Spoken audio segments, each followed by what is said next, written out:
try to guess the price of this unit. This one is facing Battle Monument, which is puro plants and trees, green part, and also morning sun. With the size of 100 tens per meter, maximize talaga ang area at hindi tinipid ang space. This is a 2-bedroom unit, and at the same time, meron tong mall sa baba. The branding is high-end, more on international cuisines and restaurants, even shops. This is also walking distance to BGC High Street and near to NAIA International Airport. So tara, start natin yung vlog.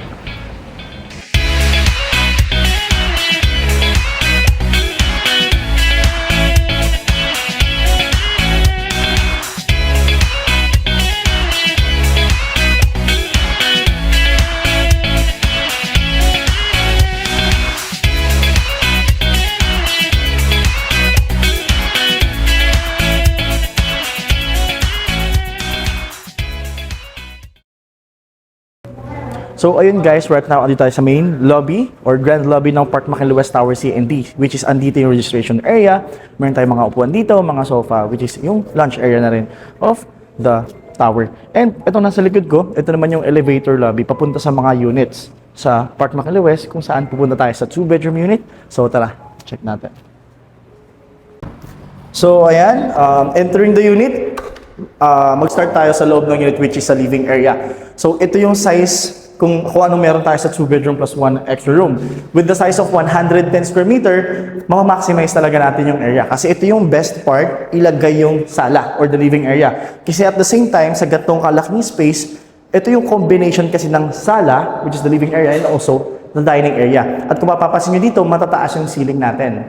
Approximately, nasa around 2.7 to 3 meters yung height ceiling natin. So, kahit lagyan natin siya ng mga chandelier, okay na okay din siya. And at the same time, every rooms here in the unit has its own split type aircon. So dito sa ating living area, we have 2 horsepower for the aircon, which is kaya accommodate yung buong area. So ito naman, after the living area, ito yung perfect spot naman for the dining space. Kasi dito hanggang 8 seaters with this kind of space. And at the same time, you have an easy access the kitchen. Kaya dito sa likod ko, kitang-kita nyo na yung space ng kitchen. So, isa sa mga napakagandang features ng unit ito is yung kitchen kasi parang may vibe of bar kasi naka-bar type na mismo siya. And at the same time, maganda rin yung color combination na ginamit dito sa loob ng unit, which is standard na siya. So, usually, some of my clients and buyers, ginagamit to as is na because of the finishings of wall. So even the materials we are using here is good to go na rin siya upon turnover. So konti na lang yung dadagdag nyo for the design.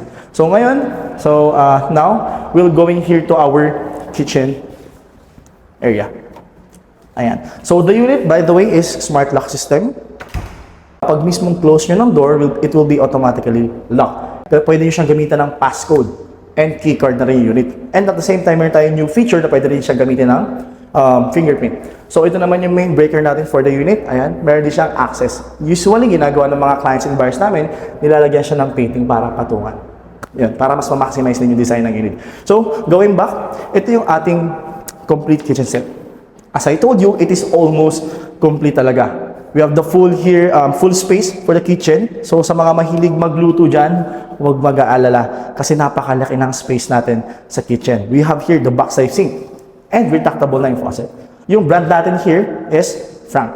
So this is an international brand. Meron tayong up and down kitchen cabinet. So all of this are already included. Sa maganda dito, if ever marami kang kagamitan sa kitchen, di tayo maubusan ng storages. Ayan. Tapos itong part na to, medyo elevated tong part na to para ma-maintain yung parang vibe ng pagiging bar type na itong kitchen natin. Kaya medyo elevated tong part na to. And at the same time, malaki yung space natin for the cooking space. So, another storages and another area of the kitchen. Meron din tayo ditong up and down kitchen cabinets.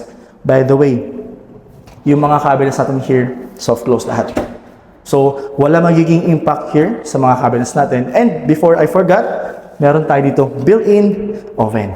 So, ang brand naman nito is GE. So, another international brand. And then, meron tayo ditong 4 induction cooktop. So, it is already included electric na rin siya. Additional with that is range hood na meron na siyang pin lights. Ayan. So, malaki talaga yung space ng kitchen. Mas mamaximize siya when it comes to putting interior designs, and also kung lalagyan nyo pa siya ng additional na things or mga kagamitan. So ngayon, let's go naman sa ating mga bedroom. But before that, papakita ko lang din sa inyo, meron tayo ditong video intercom. So this is connected to the main lobby kung saan yung receptionist and security guard natin. If ever may delivery or may visitors kayo, i-flash na lang yung video, which is andun yung camera sa main lobby. And pwede na lang ma-confirm kung yun ba is on this unit. That's why we have here the microphone. So guys, next one, punta naman tayo sa ating mga bedrooms. But before that, dadaanan mo na itong mini hallway natin. So actually, ito yung perfect spots para lagyan mo itong paintings or picture or kahit collection. Yan. So to our mini hallway. And start tayo sa bedroom 1. So bedroom 1 has also higher ceiling. Meron siyang kasama ng split type aircon. And at the same time, meron tayong additional view. Ayan, kung saan yung view natin facing greeneries. So you have your own access to the balcony. At kung mapapansin nyo dito, yung mga balcony natin, malalaki yung space. Pwede ka maglagay ng chairs and table. So, check natin itong side na to. So, this side, meron naman tayo ditong cabinet. Ay, malaki na rin yung cabinet natin. Meron siyang 3 doors. So, pwede ka pa rin maglagay dito ng suit, makagamitan mo. Ayan. So, actually, queen to king size bed, kasyang-kasya dito. Makakapaglagay ka pa dito ng mga mini cabinets or upuan. So, after that, punta naman tayo sa common toilet and bath. So, ito yung common toilet and bath natin. Actually, what you can see here is what we can get after the turnover. So, pasok tayo. So, pagpasok nyo yung mismong toilet and bath natin, included na lahat na makikita nyo dito. We have here laboratory sink.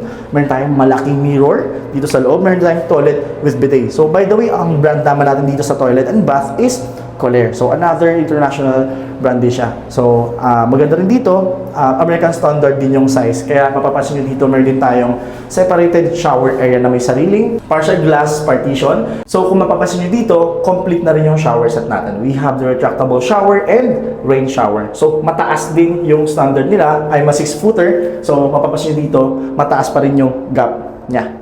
Ayan. So, next one, last room here is the master bedroom. See the space. Ayan.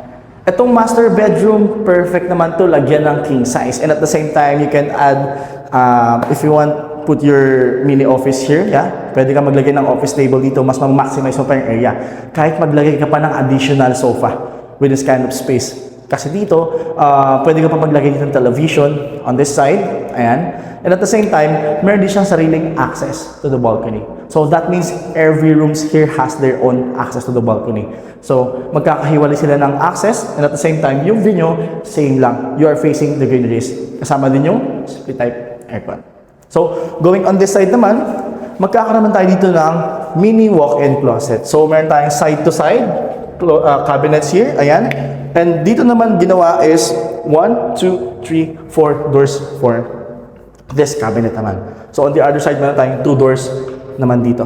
Ayan. So pasok tayo dito sa mismong master toilet and bath. So kung mapapansin niyo, pagpasok ko, umilaw kasi motion sensor na mismo yung toilet and bath natin. And at the same time, sa loob ng unit, ito yung pinakamalaking toilet and bath meron tayo. As is lang din siya, meron siyang complete sanitary fittings. And at the same time, dito. Ayan. So, isa sa mga nagustuhan ko dito sa master toilet and bath is meron siyang upuan. So, for example, mag-shower ka. Meron ka sariling space mo para makaupo while showering. Ayan. So, mas malaki lang siya ng di gaano sa common toilet and bath. Punta man tayo sa ating extra room or tinatawag nilang maid's room. Tara. Ilan na kaya? So, ayan guys. Last part of the tour, ito naman yung ating extra room. We call it an extra room kasi functional talaga siya. Usually, standard to as a maid's room, pero pwede itong gawin as guest room kasi may sarili siyang toilet and bath. So, pwede rin itong gawing kids room with this kind of space. Meron kasi siyang sariling access for the natural light or air. Ito yung ating window. So, malalaki din yung window natin by the way here in the unit. And, meron tayo ditong sariling toilet and bath. Tara, check natin. Ayan. So dito sa toilet and bath, complete set na rin siya. Meron siyang sariling toilet with bidet, meron siyang shower set, ayan.